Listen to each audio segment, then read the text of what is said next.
Everyone saw the headline on April 10th, 2025. The FDA wants to reduce animal testing. But that's not the real story. The real story is what replaces it. The FDA is signaling a shift toward human relevant data, organoids, microphysiological systems, real world evidence, and computational models. That does not flip the industry overnight, but it does trigger a chain reaction. When animal models fade, data becomes the bottleneck. Not molecules, not models, data. Who can generate it? Who can validate it? Who can learn from it at scale? This connects directly to something we said back in episode 8, where we talked about the future of drug discovery, not just building therapeutics, but becoming a data company first.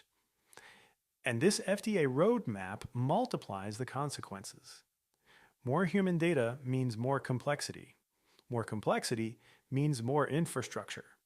More infrastructure means advantage shifts to systems that preserve memory, trace decisions, and make discovery reproducible.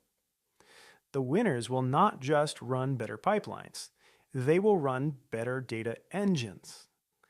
I'm Dan Ryder with Bioinformatics, and this was Informatics Insight. Thanks for listening.